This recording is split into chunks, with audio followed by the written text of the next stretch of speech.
وضو کر کے سوتا ہے. ابھی وضو کر کے سونے کی بات کرتا ہوں، پھر بعد میں وضو کی انڈیپینڈنٹ جو فضیلت ہے وہ بھی آپ کے سامنے رکھوں گا. جو شخص وضو کر کے سو جاتا ہے، یعنی رات سونے سے پہلے وضو کرتا ہے، اللہ رب العزت آسمان سے ایک فرشتہ نازل کرتے ہیں جو اس کے ساتھ رات بسر کرتا ہے. جو وضو کر کے سوتا ہے اس کے ساتھ آسمان سے ایک فرشتہ آتا ہے جو پوری رات اس کے ساتھ بسر کرتا ہے. یہی فضیلت حدیث میں ہو تو عمل کرنے کے لیے کافی ہے. لیکن رسول اللہ صلی اللہ علیہ وسلم نے ارشاد فرمایا کہ وہ وضو کرنے والا بندہ جب کروٹ لیتا ہے، اٹھتا نہیں، جب کروٹ لیتا ہے. کئی مرتبہ انسان کی کروٹ ایسی ہوتی ہے کہ انسان بیدار نہیں ہوتا، اور کئی مرتبہ ایسی کروٹ ہوتی ہے کہ جس میں بیداری بھی ہو جاتی ہے. یہاں مراد وہ کروٹ ہے کہ جس میں بیدار نہیں ہوتا. انسان لاشعوری طور پر ہل رہا ہے، کروٹ لے رہا ہے، پانسا پلٹ رہا ہے، جتنی حرکات دوران نیند کر رہا ہے، جو بھی حرکت کر رہا ہے، وہ جو فرشتہ رات اس کے ساتھ بسر کرنے کے لیے آیا ہے وہ کہے گا اللہم اغفر لی عبدک، اللہم اغفر لی عبدک، اللہم اغفر لی عبدک. اے اللہ اس بندے کو معاف کر. ابھی کروٹ لے رہا ہے، ابھی لاشعوری طور پہ ہے، کروٹ لے رہا ہے، اے اللہ اس بندے کے گناہ معاف کر کیونکہ یہ وضو کر کے سویا ہے. فَإِنَّهُ بَاتَ طَاهِرًا، یہ وضو کر کے لیٹا ہے، صرف وضو کر کے لیٹا ہے، صرف وضو کر کے سویا ہے. اس کے لیے فرشتے مغفرت کی دعائیں کر رہے ہیں آسمان سے نازل ہونے والے. لا یسبقونہ بالقول، یہ آیت آپ نے ہمیشہ یاد رکھنی ہے. لا یسبقونہ بالقول، فرشتے اپنی مرضی سے نہیں بولتے. وہم بامرہ یعملون، اور وہ اللہ ہی کے حکم کی تعمیل کرتے ہوتے ہیں. اور آگے اسی آیت کے آگے اگر آپ دیکھیں ولا یشفعون الا لمن ارتضی، اور وہ کسی کی سفارش بھی نہیں کرتے مگر جس سے رب راضی ہو جائے. اب بتائیے صرف وضو کرنے سے رب کی ایسی رضا ہے کہ آسمان سے فرشتہ اتر رہا ہے اور اللہ سے دعا کر رہا ہے. اللہ حکم دے رہا گویا کہ اس بندے کے لیے دعا کر. قبول کس نے کرنی ہے؟ اللہ نے. تو گویا اس دعا کی قبولیت میں کوئی شک نہیں. اور اگر اگلی حدیث میں آپ غور کریں، یہاں پہ حدیث میں کروٹ کا لفظ نہیں ہے، یہاں پہ حدیث میں لفظ ہے کہ جس نے وضو کر کے نیند کو اختیار کیا یا سو گیا اور پھر وہ بیدار ہو گیا.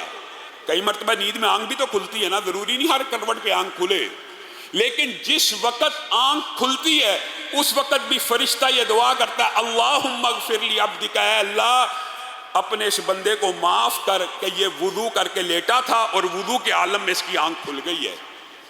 یہ دو حدیثیں الگ الگ ہیں، ایک کروٹ کی اور ایک بیداری کی.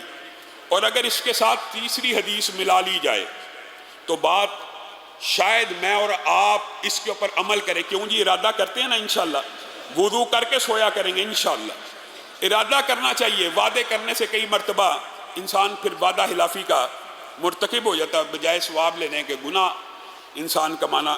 یہ مقصد نہیں ہے. ارادہ کریں کہ حسب استطاعت حسب توفیق میری بہنیں بیٹیاں میرے بھائی بیٹے کہ ہمیشہ پوری زندگی یہ عادت اپنا لیں گے کہ وضو کر کے سوئیں گے.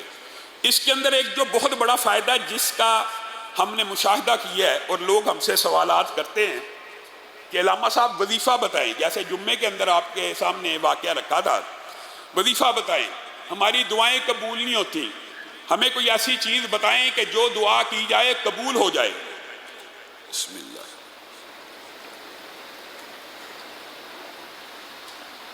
ہمارے موضوع کے متعلق جو بات ہے وہ یہ ہے کہ رسول اللہ صلی اللہ علیہ وسلم نے ارشاد فرمایا جو بندہ وضو کر کے سو جاتا ہے، اس حدیث میں صرف وضو کا لفظ ہے، جو بندہ وضو کر کے سو جاتا ہے اور پھر اگر رات کے کسی پہر کروٹ لی، آنکھ نہ کھلی، آنکھ کھل گئی، نیند کا غلبہ، اس کے لیے بھی فرشتے دعائیں کر رہے ہیں. وہ پچھلی دو حدیثوں میں ہے، لیکن یہاں پہ جو الفاظ ہیں وہ یہ ہیں کہ آنکھ اتنی کھل گئی کہ بیدار ہو گیا، شعور جاگ گیا.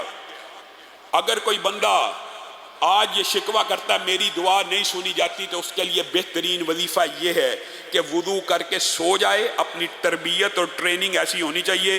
رسول اللہ صلی اللہ علیہ وسلم نے کہا پھر رات کو اگر وہ بیدار ہو گیا ایسی بیداری کہ جس میں ہوش و حواس آ گیا پورے کا پورا، اس وقت اپنے رب سے جو مانگے گا رب عطا فرما دیں گے. یہ خالی وضو کے ساتھ ہے. دوسری حدیث معروف جو آپ سب کو معلوم ہوگی وہ بغیر وضو کے ساتھ ہے، لیکن اس میں کلمات ہیں کہ جو بندہ رات کو سویا اور اچانک آنکھ کھلی، اس نے کیا پڑھا؟ لا الہ الا اللہ وحدہ لا شریک لہ لہ الملک ولہ الحمد وہو علی کل شیء قدیر. پہلا بات یہ پڑھی. پھر دوسرا کیا پڑھا؟ سبحان اللہ والحمد للہ ولا الہ الا اللہ واللہ اکبر ولا حول ولا قوت الا باللہ. پھر تیسرا اللہم اغفر لی. یہ حدیث اس حدیث سے اگرچہ مفہوماً ملتی جلتی ہے لیکن دونوں کا سیاق الگ ہے، اس لیے آپ کے سامنے رکھ رہا ہوں کہ کنفیوژن نہ رہے. یہ حدیث خالی وضو کی ہے کہ وضو کر کے سویا، اٹھا، آنکھ کھلی، دعا کی تو قبول ہو گئی. وہ حدیث خالی کلمات کی ہے، وہاں پہ وضو کا لفظ موجود نہیں ہے. تو انسان کو کیا کرنا چاہیے کہ وضو کر کے سوئے اور بالفرض آنکھ کھل جائے تو وہ کلمات والی حدیث کے اوپر بھی عمل ہو جائے گا. اور اگر وضو کر کے نہیں بھی سویا تو اپنی زندگی کے اندر اس ٹریننگ کو حصہ بنا لیجیے اپنی لائف کا، کہ جب بھی آنکھ کھلے. اور قسم کھانا صرف بات میں تاکید پیدا کرنے کے لیے ہوتا ہے. یہ صرف آپ 5 یا 6 دن، صرف 5 یا 6 دن کہہ رہا ہوں. میری بہنیں بیٹیاں جو سن رہی ہیں، وہ بھی جو سامعین ناظرین سن رہے ہیں، وہ بھی جو آپ لوگ، صرف 5 یا 6 دن آپ ہر روز رات کو نیت کر کے سوئیں کہ اگر میری آنکھ کھلے گی تو میں لا الہ الا اللہ وحدہ لا شریک لہ لہ الملک ولہ الحمد وہو علی کل شیء قدیر پڑھوں گا پہلے.